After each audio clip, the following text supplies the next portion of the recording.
En medio de la intensa discusión sobre el anteproyecto general de agua en el país y la detención de 2 estudiantes por actos de violencia, el presidente electo intervino ordenando la liberación inmediata de los involucrados.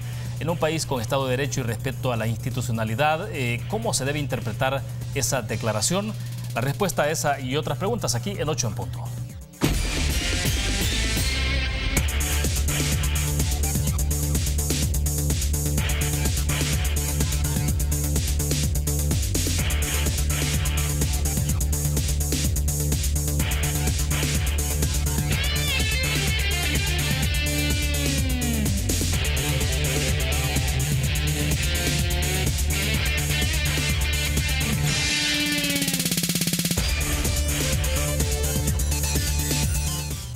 Buenas noches, bienvenidos a 8 en punto. Gracias por acompañarnos el jueves y es noche de nuestros analistas. ¿Cuáles son los temas que vamos a estar analizando si el tiempo nos alcanza? Corte plena de Corte Suprema de Justicia que aprueba el proceso de extradición de Mauricio Funes, el papel del presidente electo sobre los detenidos por los disturbios en torno al debate de privatización o no del agua potable en nuestro país y lo más reciente que ha ocurrido en Asamblea Legislativa, la aprobación del incremento del fondo FODES del 8 al 10%. Así que queremos agradecer de inmediato esta noche que nos acompañan en nuestros estudios Rafael Lorenzana, que es analista y también integrante del staff de 8 en punto. Doctor, bienvenido. Buenas noches. Buenas noches, encantado de saludarlo. Excelente. También agradecemos a Eduardo Escobar, director de Acción Ciudadana y también parte del staff de 8 en punto. Buenas noches, Eduardo. Buenas noches, William. Gracias por el espacio. Y desde luego a Rodolfo González, abogado constitucionalista, parte del staff también de nosotros. Buenas noches, Rodolfo. Bienvenido, un gusto. Gracias, William.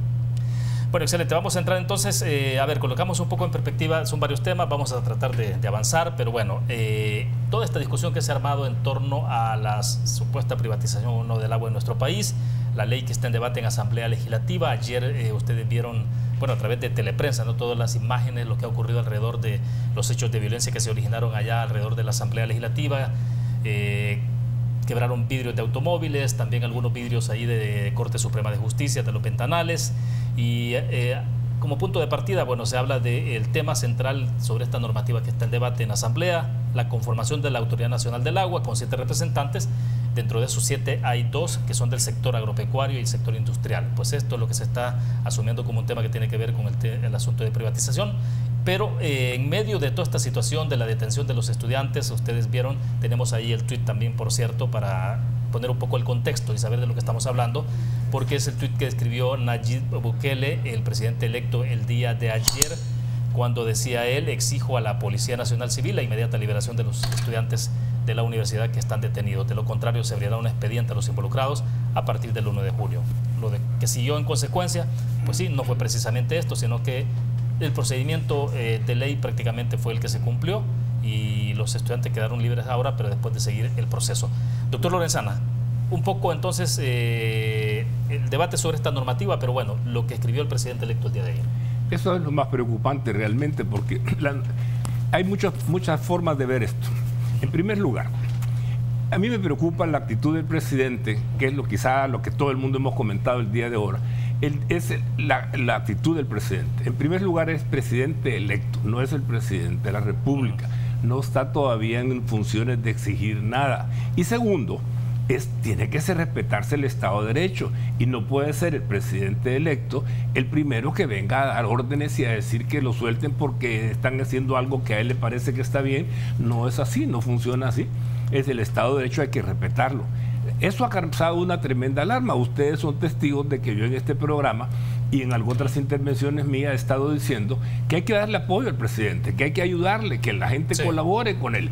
Exijo que nombre un gabinete de altura. Pero miren, señores, con una situación como esa, yo no veo una persona seria, responsable, que respete el Estado de Derecho, que quiera arriesgarse a estar en un gabinete donde el presidente, como un dictador, va a decir: exijo que lo saquen y que los tienen que sacar, o si no los voy a reprimir cuando yo llegue a la presidencia. Perdónenme, eso no puede ser. Y eso me molesta por ese hecho de que el presidente con eso él solito se está coartando la posibilidad de tener la mejor gente en el gabinete, porque la gente decente, la gente correcta, la gente que quiere vivir en democracia, no va a aceptar trabajar en unas condiciones así. Ahora, esto va a tener repercusiones, ya las ha tenido en todo el país, todo el mundo está alarmado por eso. Va a tener repercusiones internacionales. El presidente acaba de estar en Estados Unidos y acaba de estar dando un discurso en que el que está hablando de la democracia, que el país va a cambiar y no recapacita. Fíjense usted lo que ha pasado, y eso pasó en Nicaragua igual. Lo que ha pasado, toda la gente ha estado muy quietecita, los sindicatos, los revoltosos, la universidad, todo muy quietecito mientras esté el gobierno del FMLN. Ahora no ha terminado el gobierno, apenas se empieza a hablar en una comisión de cómo pudiera estar conformada la ley para el organismo rector del agua, y ya empezaron a salir a la calle. Y si el presidente le da a esta gente, le da todavía vara, como decimos en salvadoreño, para que se pronuncie en las calles, a lo cual tienen derecho, pero no a deshacer la propiedad privada ni la propiedad pública. Sí. Entonces lo que le va a pasar al presidente, yo casi les puedo apostar, que una vez él tome posición, el frente salga, vamos a empezar a ver sindicatos, paros y bloqueos de carretera, usted se acordará de mí. Sí. Porque eso no pasó cuando el frente tenía el control, pero ya verán. Bien, Rodolfo, aquí es un poco del tema también de las señales que se envían, ¿no? Porque uno recuerda, ¿no?, lo que pasó alrededor del pasado conflicto armado. Voy a extrapolar, ¿no?, el pasado conflicto armado, lo que ocurrió en el contexto de la guerra, situación de violación de derechos humanos, masacres, etcétera. Y ahí se hablaba un poco de la cadena de mandos. Pues sí, de repente entonces hubo en esa cadena de mando gente que rompió procedimientos y obviamente violaciones de ley, ¿no? Y terminó en el tema de violación de derechos humanos. Ahora se habla de delitos de lesa humanidad. Digo, estoy extrapolando, ¿no? Pero el tema es cómo, digamos, se puede alentar entonces el rompimiento de procedimientos ya establecidos en términos de ley. Y en este caso, ¿cómo lo analiza? A mi juicio, William, ayer vimos claramente dos anacronismos, dos situaciones impropias de estos tiempos, que tal vez podían haber tenido sentido hace 40 años, pero no cuando estamos casi completando la segunda década del siglo XXI. Unos supuestamente estudiantes de la UES, luego se ha sabido que de los detenidos parece que uno sí era estudiante, pero los otros no son estudiantes, que llegan a manifestarse, está bien, libertad de expresión, pero tirando piedras, lanzando piedras, como fue la vez anterior, justamente otra manifestación por el mismo tema de la privatización del agua. Anacrónico, a estas alturas es anacrónico. Es decir, se firmaron unos acuerdos de paz hace 27 años, se estableció una institucionalidad, claramente tenemos un nivel de independencia judicial que no se tenía hace 40 años. Entonces, cuando estos estudiantes llegan lanzando piedras frente a la sede de dos órganos, del judicial y del legislativo, están fuera de tiempo. Y también fuera de tiempo es un pronunciamiento del presidente electo. Hay unos procedimientos en que pensemos que él ya estuviera en el cargo y da una orden a la policía.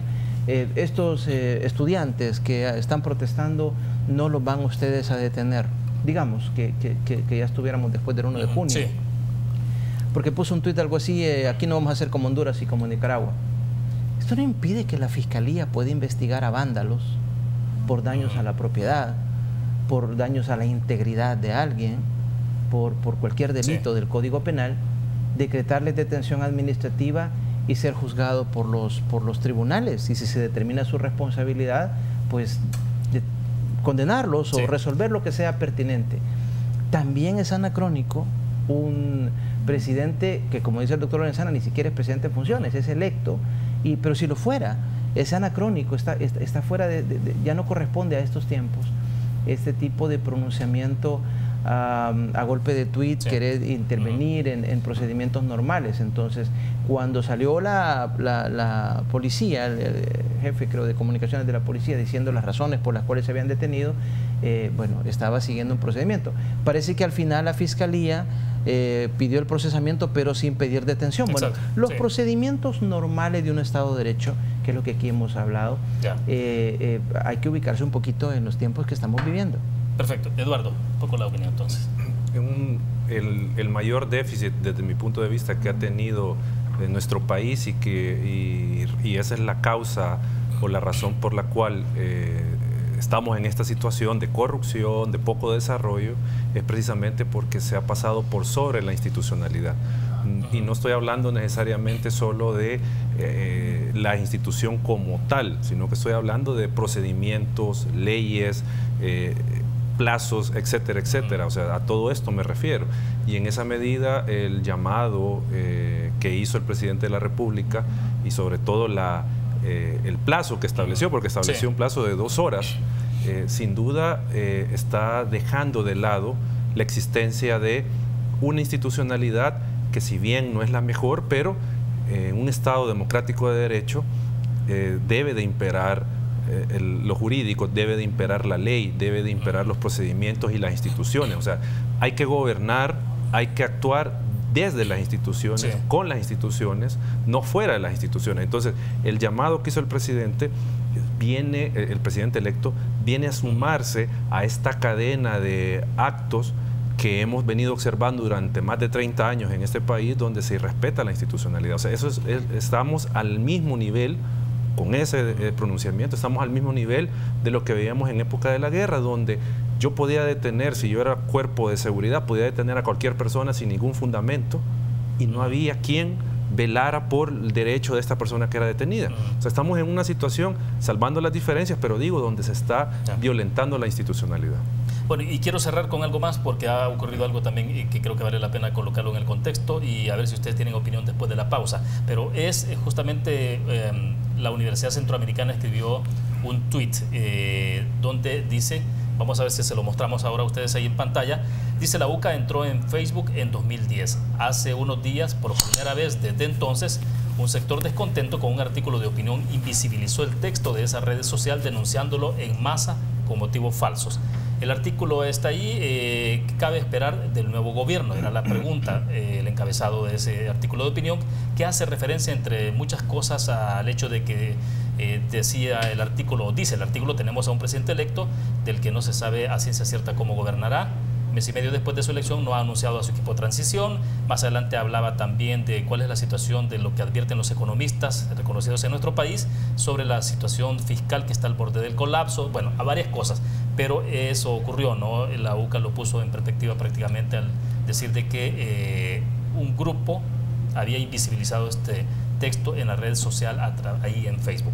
Lo dejo planteado, vamos a una pausa, regresamos. Banco Promérica cuenta con la garantía de rapidez en todas sus cajas, donde te atienden en 20 minutos o menos. A esta hora de la noche vamos a hacer un enlace vía microonda con nuestra colega periodista de Teleprensa, Guadalupe Bonilla, que está en Asamblea Legislativa. Y en Asamblea Legislativa porque hay desarrollo de sesión plenaria, mucha información importante que nos va a compartir Guadalupe de lo que ha ocurrido hasta esta hora. Como tema neurálgico, sin duda alguna, tiene que ver con el fondo FODES, que se ha incrementado de 2%, del 8% al 10%. 2% adicional. Buenas noches, Guadalupe, gracias por estar con nosotros. ¿Cómo está entonces la discusión legislativa? Muy interesante, William, y es que los diputados han acordado dos cosas importantes esta noche. La primera, el incremento del 8 al 10% al fondo FODES, un incremento del 2%, y pues así han dejado de lado las observaciones y las recomendaciones que hicieron organismos internacionales, el presidente electo Nayib Bukele y el mismo ministro de Hacienda actualmente en funciones, diciendo que esto complica las finanzas públicas y que antes de aprobarlo debieron haber revisado cosas como el endeudamiento municipal, el gasto que hacen las alcaldías y tratar de ordenar esto para luego proceder con el incremento. Pero alcaldes y diputados han dicho no es cierto que se incrementa el déficit y por lo tanto procede el aumento que entrará en vigencia a partir de enero del 2020. La otra cosa importante que acaba de ocurrir justo en este momento es que la Comisión de Medio Ambiente acaba de acordar dejar sin efecto la discusión que traían de 14 artículos de la Ley de Agua. ¿Qué significa esto? Pues otra vez el proceso vuelve a cero y de esta forma intentan poner punto final a la polémica que se ha generado por el acuerdo que tomaron hace unos días respecto a la integración que tendría el ente rector, donde se daba participación a los alcaldes, al sector agroindustrial y a otras instituciones, pero que esto fue considerado como que la administración de este recurso importante estaría en manos de privados. Así que la Comisión de Medio Ambiente regresa otra vez a mesa limpia para tomar en cuenta las observaciones que se están haciendo respecto a la Ley del Agua y con el fondo FODES, pues esto seguramente recibirá la firma de aval del presidente de la República, Salvador Sánchez Serén. Así que mucha información importante en la plenaria de esta semana que por fin se pudo instalar después de 2 días de protestas. Sí, Guadalupe, solo una consideración. Entiendo que también han aprobado, hay un dictamen que emitió la Comisión de Obras Públicas este mismo día donde están otorgando, aprueban la primera concesión para explotación del espacio del dominio público marítimo terrestre, que es lo que va a facilitar la construcción de la primera planta generadora de energía a base de gas natural. ¿Este dictamen ya fue aprobado o no? En esa discusión están en este momento y por lo tanto mientras no terminen en el pleno pues las cosas pueden variar respecto a los dictámenes. Ya conoces la dinámica legislativa. Exactamente. Guadalupe, gracias por esa valiosa información, porque nos actualizas y bueno, es un día largo para ti, sin duda alguna para este país. Muchas gracias. Buenas noches. Buenas noches. Bueno, ahí estaba el reporte de Guadalupe y en el caso de FODES me quiero entretener un poco también, varios temas ahí, y es que obviamente alrededor de esta discusión ya vimos, por ejemplo, alguna argumentación que hubo de FUSADES. Vamos a ver si tenemos un full pantalla ahí de la argumentación que hizo FUSADES en torno a esto. La embajadora norteamericana también se refirió a este tema recientemente. Ayer, por ejemplo, dijo ella que cualquier aumento de presupuesto en términos de un aumento permanente puede ser irresponsable en este momento. Lo dijo la embajadora norteamericana. Ese es un comunicado de FUSADES. Nos vamos a adelantar un poco más para llegar hasta la conclusión y ustedes puedan tenerla ahí en pantalla. Las recomendaciones, lo que decía FUSADES para irnos al grano. Número 1, no aprobar en este momento un incremento en la transferencia de recursos del presupuesto a las municipalidades, realizar un estudio integral que evalúe los criterios de asignación del FODES, continuaba, y realizar cuanto antes el nuevo censo de población, ya que esta información es indispensable para asignar adecuadamente los recursos FODES. ¿Cómo terminó la votación ahora? Lo que tenemos es que fueron 67 votos a favor, votaron los 36 diputados de Arena, 23 del FMLN, 8 del PCN. No votaron los diputados de Gana, que hubo 3 ausentes y 7 representantes, Leonardo Bonilla tampoco, Eileen Romero del PCN, Felisa Cristales, y se abstuvieron Juan José Martel, Arnoldo Marín, Jorge Mazariego y Rodolfo Parque. Bien, así está el panorama, doctor. Bueno, seguimos el populismo barato, seguimos haciendo cosas sin meditarlas, sin pensar en cuál es la implicación que tiene para el presupuesto, para el endeudamiento del país, para el manejo de los fondos. Es que estamos en una situación tan triste en cuanto a la corrupción en este país. No podemos, y no la vamos a poder tener bajo control cuando sencillamente se siguen haciendo cosas festinadas para darle el 2% del aumento. Esto ha venido creciendo y las alcaldías, pues si usted hubiera los resultados, si supiéramos en qué se gastan esos fondos y en el país estuviera en una situación bonancible, ¡oh, qué bien! Pero aquí estamos gastando, estamos invirtiendo, los impuestos de nosotros se están invirtiendo en salarios, se están invirtiendo en este tipo de prebendas. Ya tiene 6% el judicial, ahora viene 8% pero el 10%, ahora es el 10% del presupuesto para las alcaldías. Señores, ¿y cuándo vamos a realizar y cuándo vamos a hacer un paro en este país para ver para dónde vamos? ¿Cuál es nuestro rumbo? ¿Qué queremos tener? ¿Vamos a seguir con esa cantidad interminable de municipios? ¿Vamos a seguir incrementando el número de empleados en el erario, que viven del erario público? Es que eso es lo que no quieren entender. A mí me preocupa que nosotros como salvadoreños sigamos con ese divorcio que hoy se dio con lo del agua. Que la empresa privada que quieren privatizar. Miren, si todos somos salvadoreños y si nosotros no nos ponemos de acuerdo a trabajar, gobierno, trabajadores, empresa privada, empresarios, no podemos hacer un alto para ver el beneficio del país.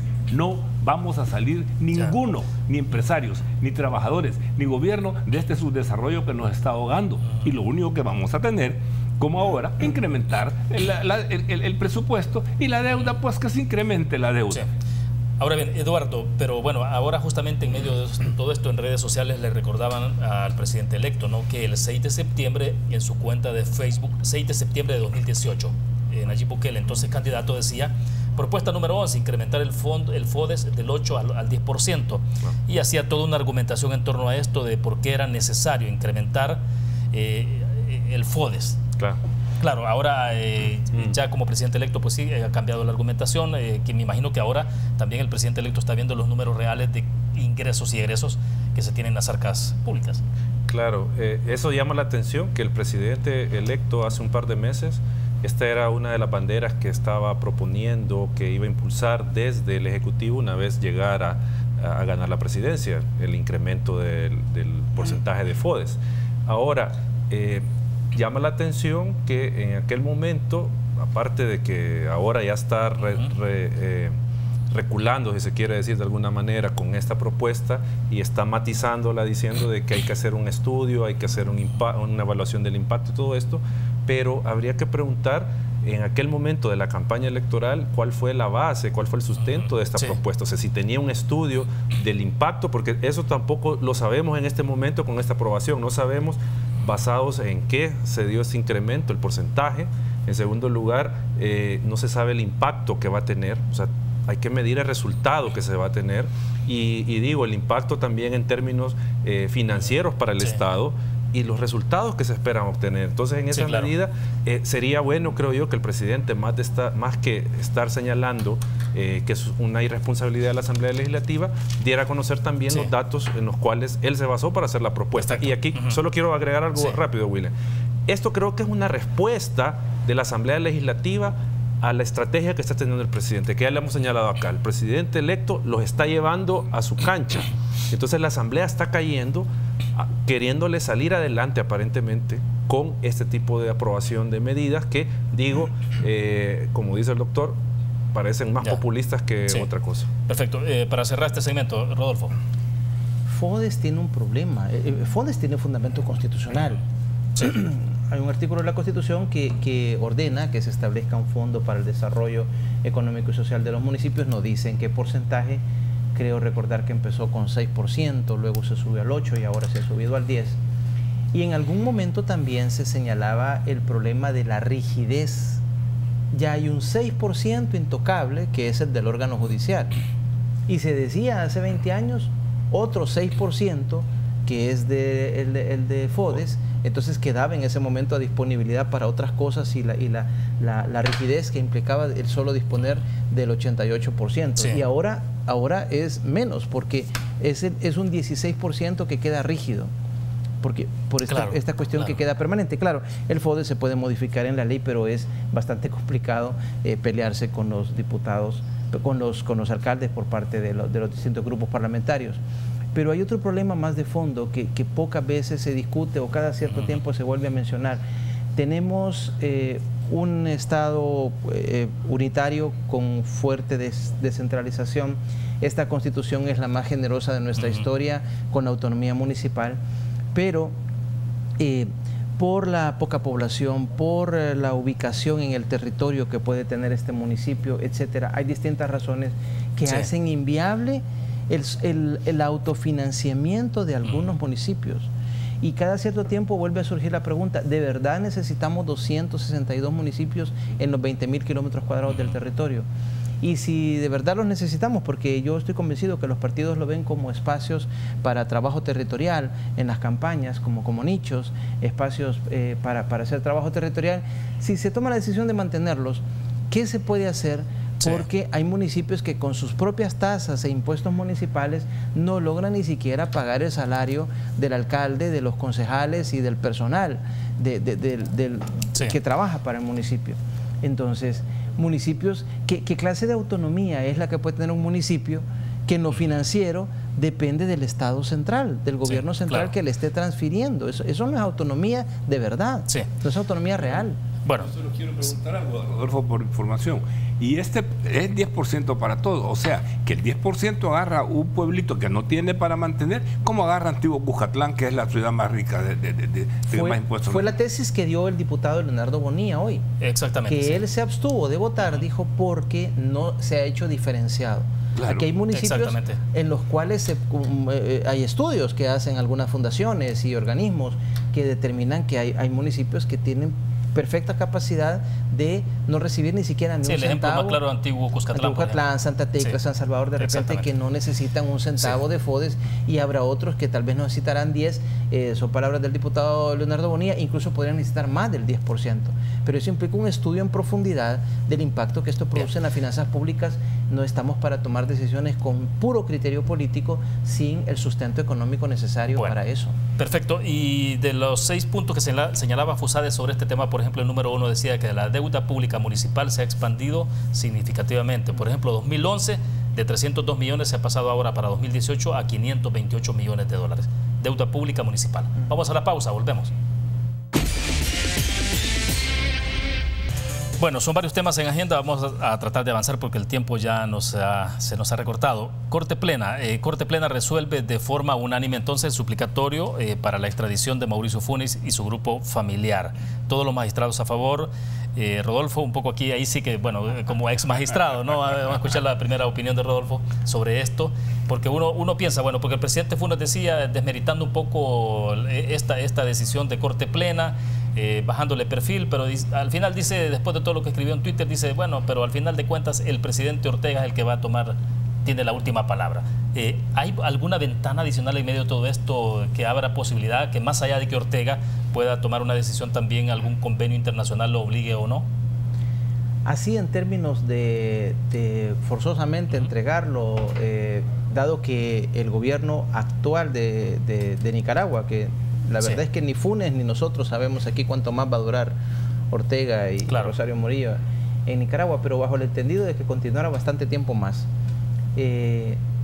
Forzarlo a que lo entregue y que le quite el carácter de asilado, tal vez no, pero sí hay cosas importantes que merece la pena analizar de lo decidido por Corte Plena. Se supo que en la Corte se estaba analizando no violentar principios internacionales y penales que rigen las extradiciones. Por ejemplo, es prohibido entregar en estos mecanismos de cooperación internacional que tienen los estados, dentro de los cuales está la extradición, es prohibido entregar a alguien que sea perseguido por razones políticas. La Corte del Estado requirente, en este caso, que es El Salvador, no es un simple pasapapeles, eso se viene diciendo desde los años 90, no en las resoluciones, sino que en el análisis de los fallos de Corte Plena, y tiene que analizar que se respete el ordenamiento jurídico nuestro. Ahí está el que no se esté, el juez que dio inicio al proceso y que elevó a Corte Plena la petición de la extradición, que no esté pidiendo extraditar a alguien reclamado por razones puramente políticas, por un delito político. Los 15, es decir, unánimemente los 15 magistrados de la Corte han dicho que procede dar trámite, como algunos estaban analizando hoy en el transcurso de la tarde, descarta prácticamente la idea de que sea perseguido político. La resolución dice de ese trámite y por los delitos que ha mencionado el juez requirente, estamos hablando de lavado, estamos hablando de delitos contra la hacienda pública, de las 4 personas que están siendo reclamadas. Entonces no se ha aceptado esa idea de la persecución política. Ahora, del otro lado, la autoridad ya competente, que según el convenio centroamericano que regula las extradiciones entre los países, es la Corte Suprema, va a analizar el ordenamiento interno, que al darle cumplimiento a eso no se vio el ordenamiento interno. Supuestamente, recuerdo cuando se dio a conocer que Mauricio Funes había recibido la condición de asilado, era por su rol en defensa de los derechos humanos, una cosa así decía el gobierno nicaragüense.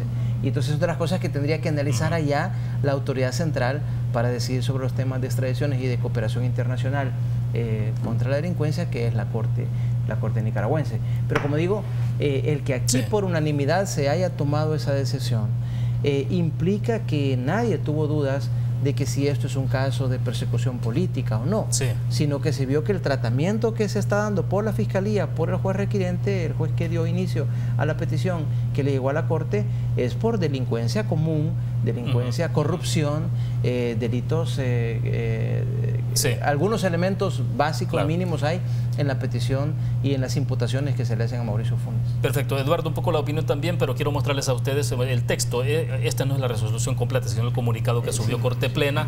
Se lo vamos a mostrar a ustedes porque dice: la Corte Plena manifiesta que según la documentación agregada y ampliados, entonces ahí hace referencia con lo regulado en los artículos 182, atribución tercera de la Constitución de la República, hace referencia a la octava, dice, de la Convención Extraordinaria de Extradición Centroamericana, las Naciones Unidas contra la Corrupción, artículo 35, el reglamento interno del órgano ejecutivo, y considera, dice, que el requerimiento de extradición cumple con los requisitos prescritos en los instrumentos internacionales invocados.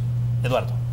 Aquí el tema, y ya lo decía el licenciado González, es al final la efectividad de la medida, en el sentido de poder traer ante la justicia al expresidente Funes para que se defienda y pueda al final justificar su inocencia, porque eso al final es de lo que se trata. Pero el impedimento es esa calidad de asilado político que le ha dado el gobierno de Nicaragua.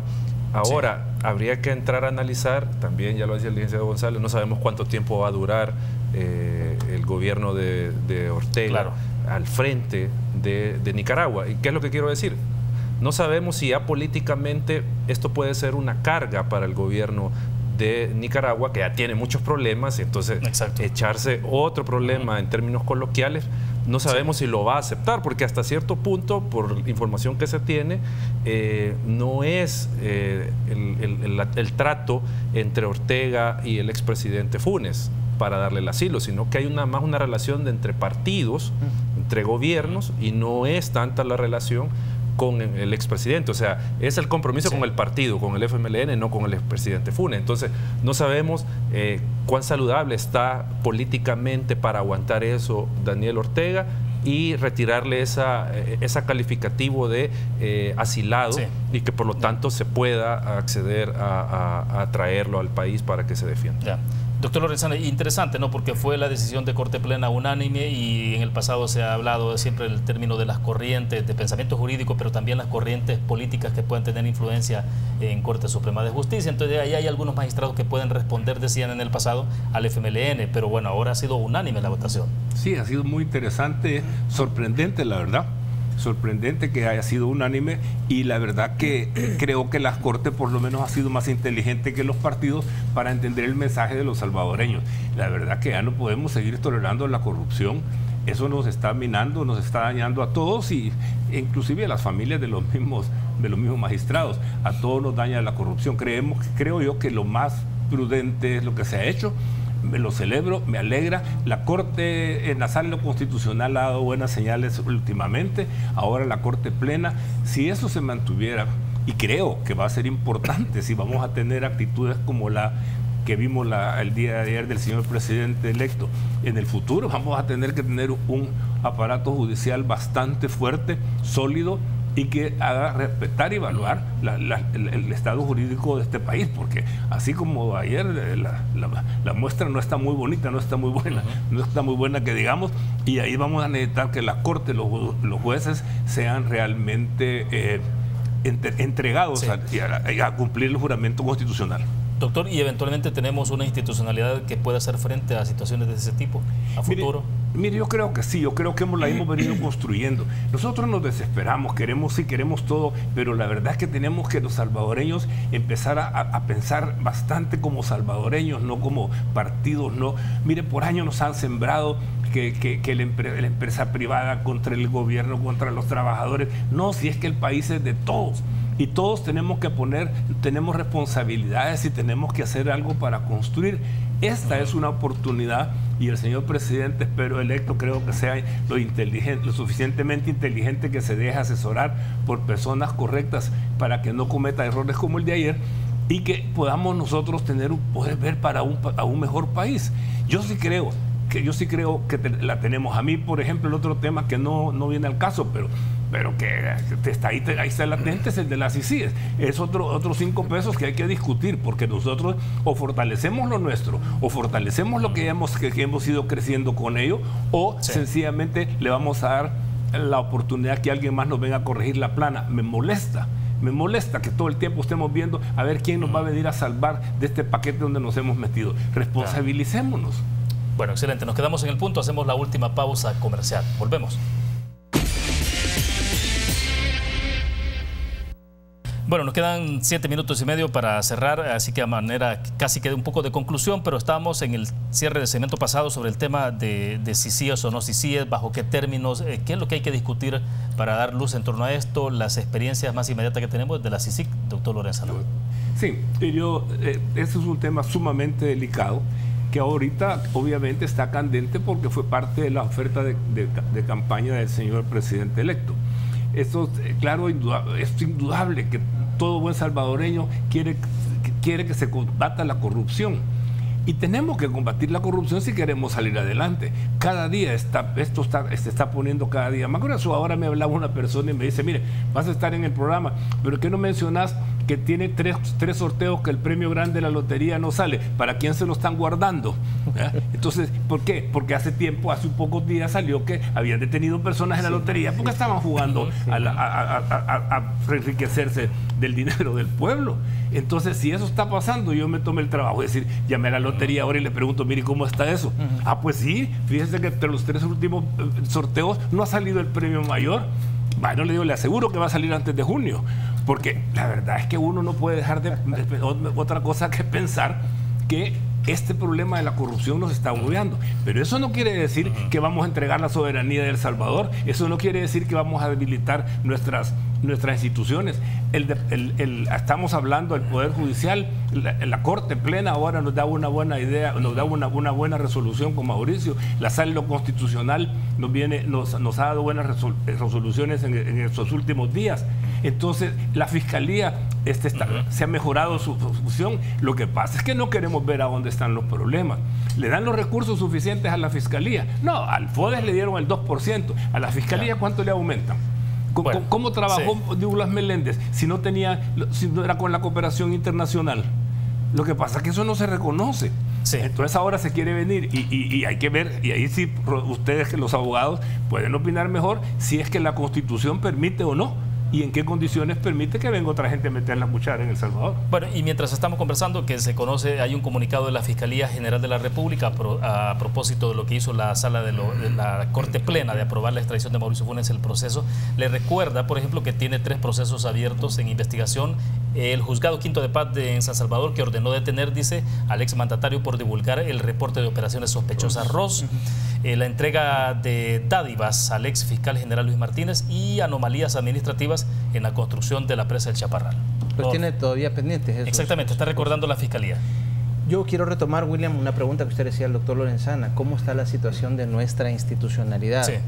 Yo he dicho más de una vez en este mismo foro que yo dejaría tranquila la Constitución. No es cuestión de estar haciendo más reformas. Probidad de la Corte Suprema de Justicia, la Sala de lo Constitucional, ahora los tribunales de lo contencioso administrativo, que van adquiriendo cada vez más protagonismo, y ojalá que sea igual o mayor al que ya va teniendo la Sala de lo Constitucional.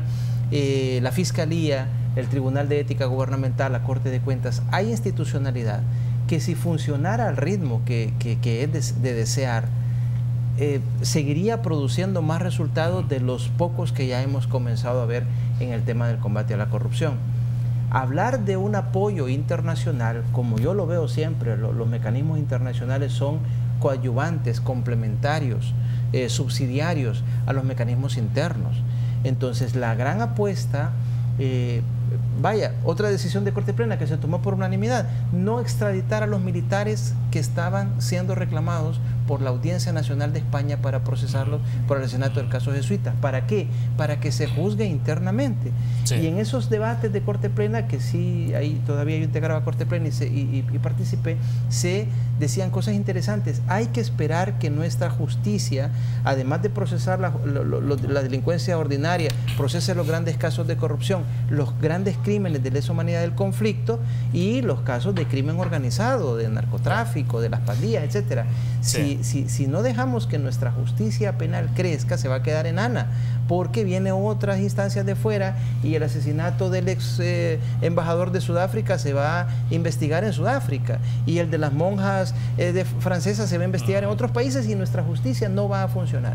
Entonces, la apuesta es a que nuestra institucionalidad se fortalezca, pare los abusos internamente, los atropellos que se pueden dar y, si es necesario, pero luego de un diagnóstico objetivo, podemos hablar de una cooperación internacional. Excelente. Cierro contigo, Eduardo. No, nosotros como Acción Ciudadana lo que estamos planteando, y de hecho lo hicimos con la presentación de una propuesta de agenda que podría retomar la Asamblea Legislativa o el presidente electo, de reformas, nosotros señalamos que el país tiene que abordar este tema de una comisión internacional que investigue la corrupción en un debate serio, donde participen todos los actores. ¿Por qué decimos esto? Bueno, en primer lugar, porque es una propuesta de campaña del presidente que va a comenzar a funcionar el 1 de junio. Entonces, no sabemos si esto al final lo va a terminar implementando, pero digo, tenemos que abrir el debate como sociedad y siempre en esta lógica de articular esfuerzos, respetar la Constitución y fortalecer las instituciones. Ahora, que si estamos de acuerdo o no con este mecanismo, porque eso hay que verlo como un mecanismo de coadyuvar a la institucionalidad. Abramos el debate.